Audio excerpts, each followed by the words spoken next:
Recent டைமாக social media முழுசுமே நடிகைகளோட கிளாமர் வீடியோஸ் ஃபோட்டோஸ் அப்படின்னு எல்லாமே லீக் ஆகி மிகப்பெரிய அதிர்ச்சியை ஏற்படுத்திட்டு இருக்கு. இதில் பாதி உண்மையாகவும் பாதி ஏஐயால் உருவாக்கப்பட்டதாகவும் இருக்கு. எது உண்மை எது போலி அப்படின்னு கண்டுபிடிக்க முடியாத அளவுக்கு அச்சசல உண்மை போலவே ரெடி பண்ணிட்டு இருக்காங்க. ஸோ அந்த மாதிரி தான் ஆக்ட்ரஸ் நிவேதா தாமஸோட ஒரு கிளாமர் வீடியோவும் பிக்சரும் சோஷியல் மீடியாவில் வைரல் ஆயிட்டு இருக்கு. இதை பார்த்த நிவேதா தாமஸ் என்ன சொல்லியிருக்காங்கன்னா, என்னோட கவனத்துக்கு ஒரு முக்கியமான விஷயம் வந்துச்சு. யாரோ என்னோட அடையாளத்தையும் நான் ரீசெண்டாக சோசியல் மீடியாவில் ஷேர் பண்ண ஒரு ஃபோட்டோவை தப்பாக பயன்படுத்தியிருக்காங்க. ஏஐ மூலமாக அதை ரொம்ப போலியாக ரெடி பண்ணியிருக்காங்க. அதை ஆன்லைனில் ஸ்ப்ரெட் பண்ணிட்டு இருக்காங்க. இந்த மாதிரி என் அனுமதியே இல்லாமல் தப்பான புகைப்படங்களை உருவாக்குறதும் அதை ஊர் முழுக்க பரப்புறதும் எனக்கு மனசுக்கு ரொம்ப கஷ்டமாக இருக்குது. இதை என்னால் ஏற்றுக்கவே முடியல. ஒரு விஷயம், சட்டப்படி இது தப்பு. ஒருத்தரோட முகத்தை அப்படியே டிஜிட்டல் முறையில் திருடி ஆள் மாறாட்டம் செய்யறதெல்லாம் அவங்களோட தனிப்பட்ட சுதந்திரத்தில் தலையிடுற மாதிரி. நான் அதிகாரப்பூர்வமாக இங்கே பதிவு பண்ணுறேன். மறைமுகமாக பின்னால் இருந்து வேலை செய்கிற அக்கௌண்ட் ஆரம்பித்து இதுக்கு யாரெல்லாம் காரணமோ அவங்க எல்லாரையும் உடனே அந்த படங்களை டெலீட் பண்ணணும். மற்றவங்ககிட்டே நான் ஒன்று கேட்டுக்கிறேன், இந்த மாதிரி கீழ்த்தனமான வேலைக்கு யாரும் சப்போர்ட் பண்ணாதீங்க.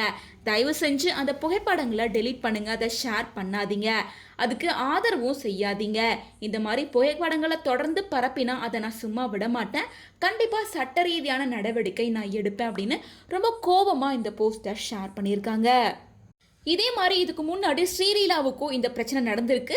அதுக்கு அவங்க என்ன ரியாக்ட் பண்ணியிருக்காங்கன்னா, நான் சோசியல் மீடியாவில் எல்லார்கிட்டையும் கை கூப்பிட்டு ஒரு வேண்டுகோள் வைக்கிறேன். இந்த மாதிரி ஏஐ தொழில்நுட்பத்தை வச்சு பயன்படுத்துகிற கேவலமான முட்டாள்தனமான வேலைக்கு யாரும் சப்போர்ட் பண்ணாதீங்க. டெக்னாலஜி வளர்ந்து வர்றது நம்ம வாழ்க்கை ஈஸி ஆக்கிறதுக்கு தான் இருக்கணுமே தவிர இப்படி கஷ்டப்படுத்துறதுக்காக இருக்கக்கூடாதுன்னு நான் நினைக்கிறேன். வெளியிலேருந்து பார்க்கும்போது நாங்கள் சினிமாவில் இருக்கலாம், ஆனால் ஒவ்வொரு பெண்ணுமே ஒருத்தரோட மகளா, சகோதரியா, பேத்தியா அல்லது தோழியா இருக்காங்க. ஒரு பாதுகாப்பான சூழல்ல எல்லாரும் சந்தோஷத்தை கொடுக்குற ஒரு துறையில் வேலை செய்கிறோம். அதைத்தான் நாங்களும் விரும்புகிறோம். என்னோட ஷூட்டிங் வேலையில் நான் பிஸியாக இருந்ததால் ஆன்லைனில் இவ்வளோ மோசமான விஷயம் நடக்குதுன்றது எனக்கு தெரியாமலே போயிடுச்சு.